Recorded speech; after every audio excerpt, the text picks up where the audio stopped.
নবীজি সাল্লাল্লাহু আলাইহি সাল্লাম বলেন, নেককার নারীকে জানো যার চারটি গুণ পাওয়া যাবে। বলেন, নেককার নারীর গুণ কয়টি? এক নাম্বার, ইন আমারহা আতাআতহু। নেককার বিবিকে স্বামী যদি কোনো আদেশ করে, এই আদেশটা পালন করে। মনে রাখবেন, এই আদেশ যেটা হবে এটা শরীয়ত মোতাবেক হতে হবে। কোনো স্বামী যদি তার স্ত্রীকে বলে, তুমি নাটক সিনেমা ছাড়ো, ইউটিউবে নাটক ছাড়ো, টেলিভিশনে নাটক ছাড়ো, এই হুকুম শরীয়ত মোতাবেক না শরীয়তের খেলাফ? এইটা মানা যাবে না। শরীয়ত মোতাবেক কোনো হুকুম করলে বিবি পালন করে, এই নেককার বিবির এক নাম্বার গুণ। দুই নাম্বার, নেককার বিবির দ্বিতীয় গুণ, ওয়া ইন নাযারা ইলাইহা সাররাতহু। নেককার বিবির দ্বিতীয় গুণ হলো, স্বামী তার দিকে তাকানো মাত্রই স্বামী খুশি হয়ে যায়। এর অর্থটা কি বলেন তো? স্বামী খুশি হয়ে যায় মানে আসলে হাদিসের অনুবাদটা এমন না। হাদিসের অনুবাদ হলো ইন নাযারা ইলাইহা, মূল অনুবাদটা এমন, স্বামী স্ত্রীর দিকে যখন তাকায়, সাররাতহু, স্ত্রী এমন একটা অঙ্গ ভঙ্গি বা এমন একটা আচরণ করে যেই আচরণটা স্বামীকে সন্তুষ্ট করে দেয়। নেককার বিবির দ্বিতীয় গুণ। নেককার বিবির তিন নম্বর গুণ। এখন মনে করেন এক ব্যক্তি অফিস থেকে সারাদিন অফিস কইরা সকাল 8টায় গেছে, মাগরিব পইরা বাসায় ঢুকছে, ঢুকার পরে স্ত্রী এমন এক আচরণ করছে, বেচারার মেজাজ যা ছিল আরো যাচ্ছে। কিন্তু উনি সারাদিন অফিস করে অনেক পেরেশানি নিয়ে বাসায় ঢুকা মাত্র বিবির দিকে তাকাইছে, বিবি তার সাথে এমন একটা আচরণ করছে, সাথে সাথে মনটা ভালো হয়ে গেছে। তো নবীজি বলেন, নেককার বিবির দ্বিতীয় গুণ, ইন নাযারা ইলাইহা সাররাতহু, স্ত্রীর দিকে তাকাইলে ওই স্ত্রী স্বামীকে খুশি করে দেয়। তিন নাম্বার, ওয়া ইন আকসামা আলাইহা আবাররাতহু। স্বামী যদি কোনো কারণে স্ত্রীকে নিয়ে কসম কেটে ফেলে, স্ত্রীর উপর কসম খেয়ে ফেলে, স্ত্রী তাকে ওই কসম থেকে মুক্তি করার ব্যবস্থা করে দেয়। বিভিন্ন ধরনের কসম হয়ে যেতে পারে, কোনো আপনার রাগের বশবর্তী হয়ে, তখন স্ত্রী স্বামী কিভাবে কসম থেকে উদ্ধার করা যায়, স্ত্রী নিজেই উদ্ধারের ব্যবস্থা করে। এটা হলো নেককার বিবির তিন নাম্বার গুণ। চার নাম্বার গুণ হলো, ওয়া ইন গাবা আনহা। স্বামী যদি অনুপস্থিত থাকে, 3 দিনের জামাতে যায়, 7 দিনে, 10 দিনে, 40 দিনে, 4 মাস চিল্লায় যায়, 1 বছর জামাতে গেছে, তাহলে স্বামী যদি কোনো কারণে স্ত্রীর থেকে দূরে থাকে, বিদেশ থাকে, কোথাও থাকে, তখন স্ত্রী কি করে? নাসাহাতহু ফি নাফসিহা ওয়া মালিহি।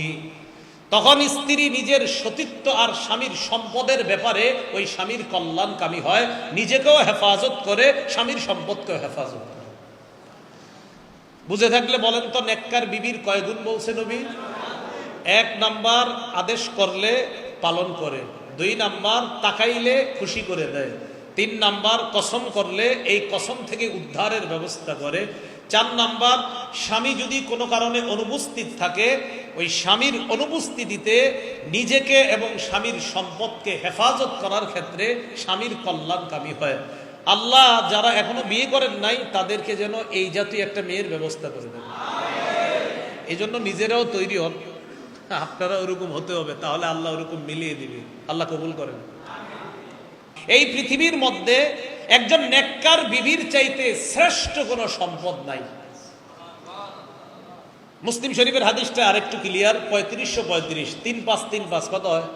3535। এই হাদিসের মধ্যে আসছে, রাসূলুল্লাহ সাল্লাল্লাহু আলাইহি সাল্লাম বলেন, আদ-দুনিয়া মাতা ওয়া খায়রু মাতা'id দুনিয়া আল মারআতুস সালিহা। দুনিয়াটা ভোগের জায়গা, সম্পদ ভোগ করার জায়গা। রাসূল বলেন, এই পৃথিবীর শ্রেষ্ঠ সম্পদ একজন নেককার নারী। একজন নেককার বিবিকে রাসূল পৃথিবীর শ্রেষ্ঠ সম্পদ বলে ঘোষণা করছেন।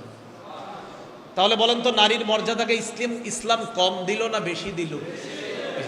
অথচ আমাদের অনেক মা বোনরা ইচ্ছা করে নিজেরা নিজেদের মর্যাদা কমায় আর নিজেদেরকে এমনভাবে অন্যের সামনে উপস্থাপন করে, পোশাক আশাক, অশ্লীলতা আর বেহায়াপনার সয়লাভ এমনভাবে নিজেদেরকে করতে চায় যে অশ্লীলতা আর বেহায়াপনারা তারা একটা শিল্পের পর্যায়ে নিয়ে যেতে চায়। বিশ্বাস করেন, অশ্লীলতা, বেহায়াপনা, অর্ধালঙ্গ হওয়া এটা কোনো শিল্প না, এটা অন্যায়, এটা নিজের উপর অত্যাচার, এটা গুনাহ। এর মাধ্যমে পৃথিবীতে বংশ পরম্পরা যে তৈরি হওয়ার একটা বৈধ পন্থা আছে, এই বৈধ পন্থার পরিবর্তে যার সন্তান তৈরি হওয়ার একটা শুধুমাত্র পায়তারা, চারদিক থেকে পাশ্চাত্য অসভ্যতা আমাদের এই নারীদের মাধ্যমে করতে চায়। কারণ এইভাবে বেহায়াপনার মতো যখন চলবে নারীরা, তখন আপনার এটা বৈধ পন্থায় যে পৃথিবীতে একটা মানব সম্পদ বাড়ার একটা প্রক্রিয়া আছে, এই প্রক্রিয়া ব্যাহত হয় কখন? যখন এই বৈধ পন্থাটা অবৈধ পন্থায় রূপান্তরিত হয়। আল্লাহ আমাদের এই সমাজের নারী পুরুষ সকলকে হেফাজত করেন।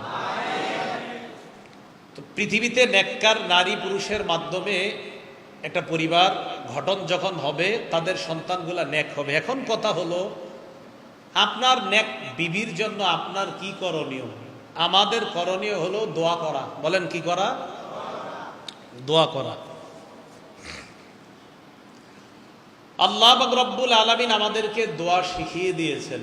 রব্বানা আতিনা ফিদ দুনিয়া হাসানা ওয়া ফিল আখিরাতি হাসানাতাও ওয়া কিনা আযাবান নার। আল্লাহ দুনিয়াতে কল্যাণ দেন, এই কল্যাণ দ্বারা সমস্ত কল্যাণ উদ্দেশ্য। মুফাসসিরিনে কেরামের কেউ কেউ লিখেছেন, এই হাসানা দ্বারা উদ্দেশ্য দুনিয়ায় নেককার সুন্দরী স্ত্রী যেন আল্লাহ আপনাকে মিলিয়ে দেন। এই বুঝছেন নি বুড়াটা? শুধু সুন্দরী না, নেককার সুন্দরী? হ্যাঁ, নেককার সুন্দরী।